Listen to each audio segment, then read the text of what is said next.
বিগত ৩ বছর আগে সোশ্যাল মিডিয়ার মাধ্যমে একজন ব্যক্তির সাথে আমার পরিচয় হয়। তার নাম হচ্ছে সম্রাট চক্রবর্তী।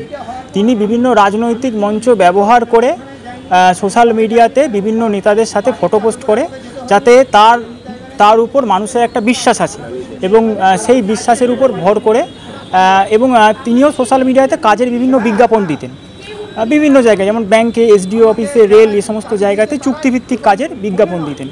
তো সেই হিসাব মতো আমি তার সাথে যোগাযোগ করি এবং দফায় দফায় কিছু টাকা দিই এবং 2022 থেকে 2024 জুলাই পর্যন্ত তার সাথে আমার আর্থিক লেনদেন চলে। কিন্তু বিগত 2.5 বছর ধরেও আমার কাজ হয় না। তারপর যখন আমি তার কাছ থেকে টাকা ফেরত চাই, তখন সে তো আমাকে টাকা ফেরতই দেয়নি, উল্টে আমার বাবা মা তুলে খিস্তি দেয়। আমাকে বলা আমার আধার কার্ড ব্লক করে দেবে, আমাকে বিবস্ত্র করে বাড়িতে এসে মারা হবে, হ্যাঁ, এরকম নানা রকম হুমকি দেয় এবং ইভেন এখনও আমাকে হুমকি দিয়েও চলেছে। তো আমি প্রশাসনের কাছে বিচার চাই। উনি বিভিন্ন রাজনৈতিক দলের সঙ্গে যুক্ত, নির্দিষ্ট কোনো রাজনৈতিক দলের সঙ্গে যুক্ত নয়। একটা ব্যক্তি তো বিভিন্ন রাজনৈতিক দলের সঙ্গে যুক্ত থাকতে পারে না, একজন যে কোনো একটি দলের সঙ্গে যুক্ত থাকে। উনি বিজেপির সাথেও যুক্ত, তৃণমূলের সাথে যুক্ত।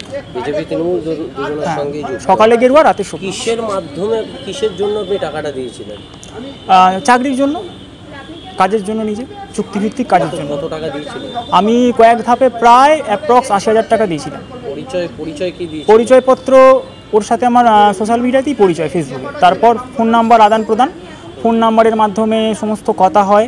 তো আমাকে যেরকম হুমকি টুমকি দিয়েছে তার কল রেকর্ডও আমার কাছে আছে। কিসের চাকরি দেবে বলেছিলেন? প্রথমে আমাকে ব্যাংকের চাকরির জন্য কথা হয়েছিল, চুক্তিভিত্তিক অবশ্যই, ডেটা এন্ট্রির কাজ। তারপর এসডিও অফিসে একটা ডেটা এন্ট্রি কাজের জন্য কথা হয়েছিল। তো তখনও ওটা 1 বছর করে প্রায়, যখন ওটা হলো না তখন আবার রেলের কাজের জন্য ও আমাকে কথা বলেছিল। তো তারপর ধাপে ধাপে আমার কাছ থেকে টাকা নেওয়ার পর আমি যখন বুঝতে পারলাম যে না, এটা হবে না, এটা ঠিক হচ্ছে না, তখন আমি টাকা ফেরত চাই ওর কাছে। এবং তারপরে রীতিমতো আজ দেবো কাল দেবো করে প্রায় বহুদিন আমাকে ঘুরিয়ে দেওয়ার পর পুরোপুরি আমাকে সোশ্যাল মিডিয়া থেকে সব জায়গা থেকে ব্লক করে দিয়েছে এবং আমাকে প্রচণ্ডভাবে ভয়ও দেখিয়েছে। বর্তমান সময়ে আপনি সোশ্যাল মিডিয়া থেকে পরিচয় হয়ে তাকে টাকা দিয়ে দিলেন, কোনো রকম যাচাই করলেন না? না, যাচাই করলাম না বলতে সে তো আর কি সোশ্যাল মিডিয়াতে বিভিন্ন নেতাদের সাথে ফটো পোস্ট করে এবং একটা বিশ্বাসের জায়গা তৈরি হয়েছে। সেই জায়গা থেকে শুধু আমি নই, আমি যখন জানতে পারলাম এবং পরবর্তীকালে জানতে পারলাম আমার মতো আরও প্রায় অনেক শয়ে ছেলে মেয়ে প্রতারিত হয়েছে ওর দ্বারা পশ্চিমবঙ্গের প্রায় প্রত্যেকটা জেলা থেকে। ওনার বাড়ি কোথায়? ওনার বাড়ি খড়গপুর, মালঞ্চ, রাগ জঙ্গল সম্ভব। তারা কি বাকি যাদের কথা বললেন তারাও কি অভিযোগ? হ্যাঁ, তারা অভিযোগ করেছে। অলরেডি বালুরঘাটে অভিযোগ জমা পড়েছে, তমলুকে অভিযোগ জমা পড়েছে, আমাদের বর্ধমানে অভিযোগ জমা পড়েছে, কাটোয়ায় অভিযোগ জমা পড়েছে, আরও কয়েকটা অভিযোগ পরবর্তীকালে জমা হবে। আপনার বাড়ি কোথায়? আমার বাড়ি বর্ধমান, পূর্ব বর্ধমান থেকে এরকম কতজন অভিযোগ করেছে? পূর্ব বর্ধমান থেকে আপাতত 2 জন। আপনারা কোথায় অভিযোগ জানিয়েছেন, কোথায় জানিয়েছেন? আমি আপাতত অভিযোগ জানিয়েছি আমাদের জেলার সুপারিনটেন্ডেন্ট অফ পুলিশ, এসপি অফিসের কাছে, এসপি সাহেবের কাছে, সেখান থেকে আমাদের লোকাল থানায়। হচ্ছে সম্রাট চক্রবর্তীর একটি ছেলে, খড়গপুরে বাড়ি। সে বিভিন্ন রাজনৈতিক দলের সঙ্গে যুক্ত থেকে বিভিন্নভাবে লোন করে দেওয়া, চাকরি করে দেওয়া এবং বিভিন্ন রকম সরকারি কাজকর্ম করে দেওয়ার নামে 2020 সাল থেকে বিভিন্ন জনের কাছ থেকে টাকা নিচ্ছে। আমি 2020 সালে জুলাই মাসে ওকে একটি টাকা পাঠিয়েছিলাম অনলাইনের মাধ্যমে। তার ভিত্তিতে আমি 5 বছর অপেক্ষা করেছি, কোনো কাজ করে দেয়নি। আমি এসপি অফিসে তার ভিতরে কমপ্লেন করেছি। ও এইরকমভাবে সারা পশ্চিমবাংলায় বিভিন্ন জায়গায়, বালুরঘাট, মেদিনীপুর, বাঁকুড়া, সব জায়গাতেই এরকমভাবে টাকা নিয়েছে। কিসের জন্য দিয়েছিলেন টাকা? আমি দিয়েছিলাম লেবার কন্ট্রাক্টে লাইসেন্স করার জন্য।